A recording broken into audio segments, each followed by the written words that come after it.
Hello, my name is Abby McGuire, and for my EDL 626 project, I chose to do a site visit. I visited CMU's Center for Excellence in Teaching.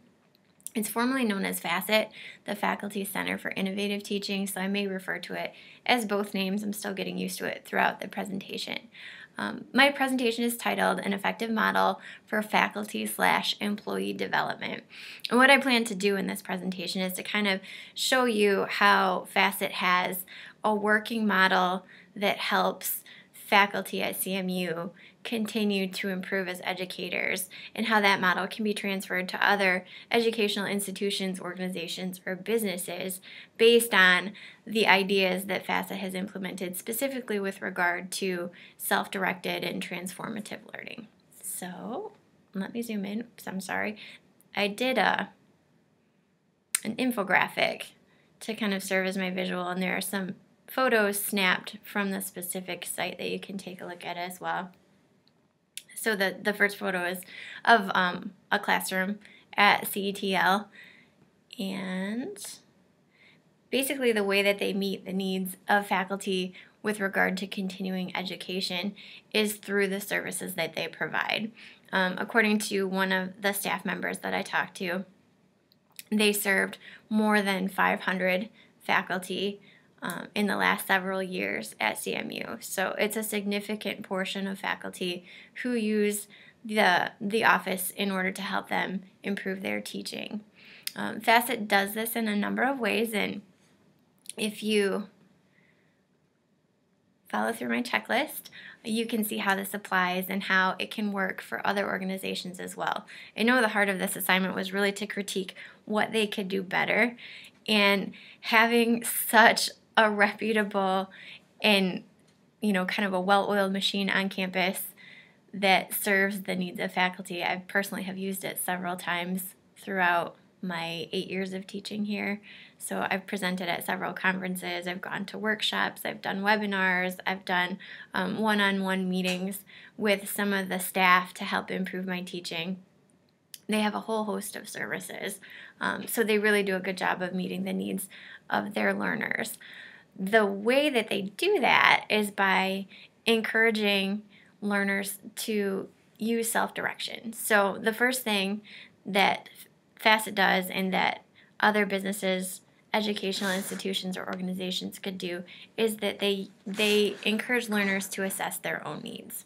So this is done by, finding weaknesses in your teaching, or finding ways that you would like to improve, or finding strengths and figuring out how you might like to capitalize on those. So getting staff to really think about the way that they teach. FACET also provides resources in a variety of contexts. They do workshops, as I mentioned, webinars. They have a whole bunch of informational materials. They have an instructional library with texts that users can check out. They have online resources. They put on a conference every year. They'll sit down with faculty members and do one-on-one sessions, but largely it's initiated by the learner. FACET does do some outreach. They go to departments, they publish emails and send faculty informative newsletters letting them know about events that are going on.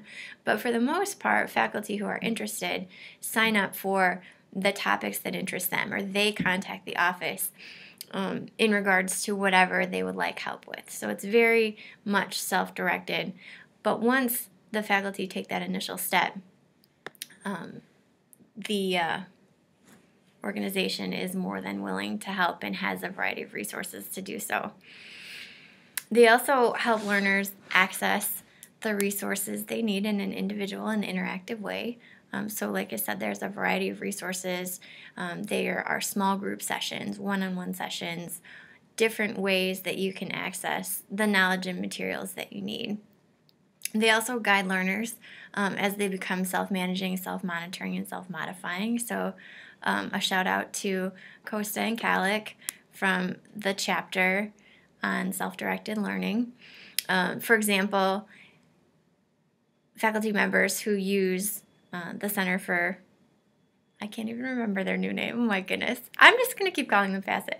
So faculty members who use FACET for training needs will find that what they do is they help learners to develop a plan, they help them generate ideas and problem-solving strategies, and all of this in turn serves to help them become more reflective and reflexive practitioners. So it's really about developing the habit of mind to become reflective, to become reflexive, and the transformative element is built in, because when you develop these habits of mind, as Mesereau talks about in transformative learning, once you develop this, it becomes kind of intuitive, and you constantly are taking in new information and figuring out how your teaching strategies are working. So this could translate to another educational institution or organization as well, if they are able to follow these steps and allow employees or faculty to have the autonomy to assess their needs, and then to help them with the resources and the reflection and assimilation of new information. Thank you so much for listening.